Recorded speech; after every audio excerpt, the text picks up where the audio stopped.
اسلام ایک وہ مذہب ہے اور محمد صلی اللہ علیہ وسلم وہ شخص ہے جن نے خواتین کا عہدہ اونچا کیا. الحمدللہ انہیں حقوق دیے, انہیں رائٹس دیے, لیکن اس کے ساتھ یہ بھی دکھایا کس طریقے سے حقوق کو قائم رکھے, کس طریقے سے اس عہدے کو قائم رکھے. ایک ہوتا ہے کہ کہنا کیا کرنا, اور کس طریقے سے قائم رکھنا وہ بھی بہت ضروری ہے. تو اسلام نے یہ بتایا کہ جب الحمدللہ خواتین کو اٹھایا گیا ہے اور کلی طور پہ عام طور پہ مرد اور عورت اسلام میں برابر ہیں, کچھ چیز میں مرد کا درجہ اونچا ہے, کچھ چیز میں عورت کا درجہ اونچا ہے, لیکن کلی طور پہ دونوں برابر ہیں. تو جب اسلام نے, قرآن نے عورت کا درجہ اٹھایا, انہیں یہ بھی چیز دکھائی کس طریقے سے اس سٹیٹس کو برقرار رکھے, اس عہدے کو برقرار رکھے. اور اکثر لوگ بات کرتے خواتین کے حجاب کے بارے میں. اللہ سبحانہ و تعالی قرآن مجید میں پہلے مرد کے حجاب کے بارے میں ذکر کرتے, پھر عورت کے. اللہ تعالیٰ فرماتے سورہ نور میں, سورہ نمبر 24 آیت نمبر 30 میں کہ اے مومن مرد, اے مومن, جب بھی آپ کسی خواتین کو دیکھیں گے تو نظر نیچے کرو. اس کا مطلب جب بھی کوئی مرد خاتون کو دیکھتا ہے اور کچھ بھی غلط خیالات اس کے دل میں آتے ہیں, امیڈیٹلی قرآن کا حکم ہے کہ نظر نیچے کرو. ایک وقت ایک مسلمان ایک لڑکی کو گھور کے دیکھ رہا تھا, تو میں نے اس سے کہا بھائی صاحب آپ کیا کہہ رہے ہیں, یہ حرام ہے. تو اس نے کہا کہ ہمارے محمد صلی اللہ علیہ وسلم نے کہا کہ پہلی نظر معاف ہے, دوسری حرام ہے. میں نے اب تک آدھی نظر بھی پوری نہیں کیا. تو محمد صلی اللہ علیہ وسلم حدیث میں فرماتے ہیں کہ پہلی نظر معاف ہے, دوسری حرام ہے. اس کے مطلب یہ نہیں کہ اب 10 منٹ تک کے لڑکی کو گھورتے رہو بنا پل کے جھپکائے اور کہیں گے کہ نظر پوری نہیں ہے.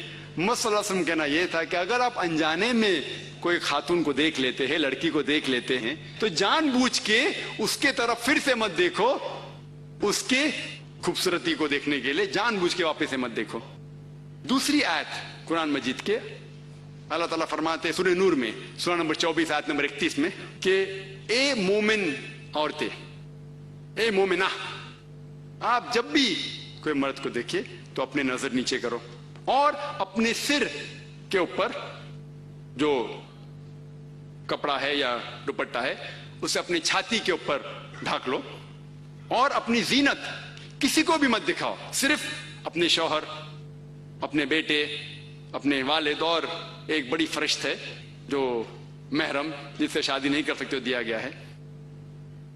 عام طور پہ حجاب کے لیے 6 فرائض ہیں, 6 نقطے ہیں, 6 پوائنٹس ہیں. نمبر 1 ایکسٹینٹ اورا, جو مرد کے لیے ہے کم از کم ناس سے لے کے گھٹنے تک, اور خواتین کے لیے پورا جسم ڈھکا رہنا چاہیے. صرف جو دکھ سکتا ہے وہ چہرہ اور ہاتھ. کچھ علماء کہتے ہیں یہ بھی ڈھکا ہونا چاہیے. باقی 5 باتیں خواتین اور مرد کے لیے یکساں ہے. دوسرا پوائنٹ, جو کپڑے وہ پہن رہے ہیں وہ اتنے پتلے نہیں ہونا چاہیے تاکہ کوئی اس کے آر پار دیکھ سکے. تیسرا پوائنٹ, ایسے کپڑے, چست کپڑے نہیں ہونا چاہیے جس سے جسم کا ڈھانچہ دکھ سکے. چوتھا پوائنٹ, کپڑے اتنے بھڑکیلے نہیں ہونا چاہیے کہ دوسرے جنس کو متاثر کرے. 5واں پوائنٹ, کپڑے غیر جنس کے, عورت مرد کے کپڑے نہ پہنے اور مرد عورت کے کپڑے نہ پہنے. اور چھٹا کہ کوئی غیر مسلم کے کپڑے نہ پہنے جو اس کی نشانی ہیں. یہ 6 پوائنٹ ہے حجاب کے, 6 نقطے ہیں, 6 فرائض ہے حجاب کے. اور اللہ سبحانہ وتعالیٰ فرماتے سورہ احزاب میں, سورہ نمبر 33 آیت نمبر 59 میں, یا نبی کہہ دو اپنے بیٹیوں سے, اپنے بیویوں سے اور مومنہ سے, مومن خواتین سے, کہ جب بھی وہ باہر جائے تو جلباب پہنے, اپنے آپ پہ اوڑھ لے جلباب, تاکہ لوگ انہیں پہچان سکے اور انہیں پریشان نہ کرے. People will not molest them, کہ لوگ انہیں پہچانے اور ان کی عزت سے نہ کھیلے.